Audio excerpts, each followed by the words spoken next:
Welcome to the In the Blues Tone Podcast. My name's Shane, and we've got a guest of another fellow YouTuber by the name of Will from Will's Easy Guitars. So it's an absolute pleasure to have you on, mate. I appreciate your time. Well, thanks for having me.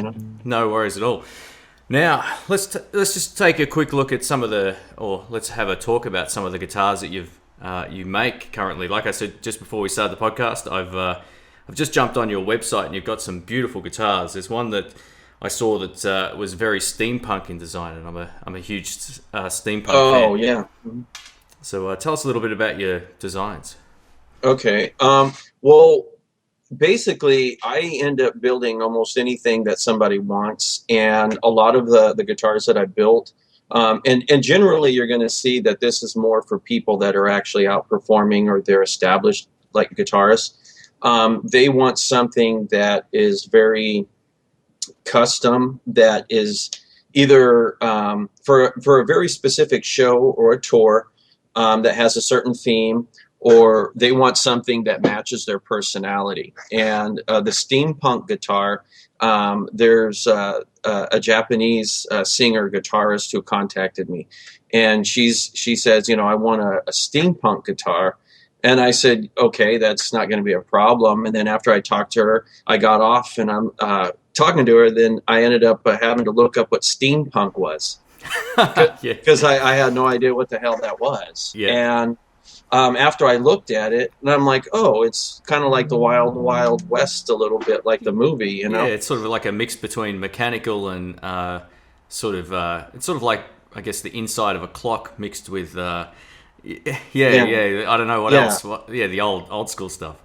Yeah. So I was sitting there and I started thinking about it, and I'm like, so how would a steampunk guitar look?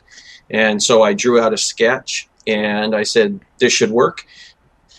I started building it, and during the time that I'm building it, I'm like, this is when I'm starting to come up with more ideas. Kind of like when I suppose like when an artist is, hammering out a marble statue of something. They're sitting there, and at first they say, this is what I envisioned, but as they're doing it, like, oh, it'd be really cool if you did this. Yeah. So a lot of these guitars, actually, after I come up with a initial game plan, they start building themselves. Yep. And I know it's done when the guitar tells me it's done. And that one, when I built that for her and I gave it to her, she was just floored with it. Yeah. It's interesting. There's no other guitar out there like it, Yeah, I've seen some effects pedals that have the steampunk sort of vibe, but not many guitars. What sort of time and effort goes into something like that? Like, how many hours would you say? Is that like a 50 or 100-hour job, or more or less? I never really think about the hours. I prefer actually doing guitars that I'm having to carve or I'm having to be creative with, because I get lost in it. Yeah.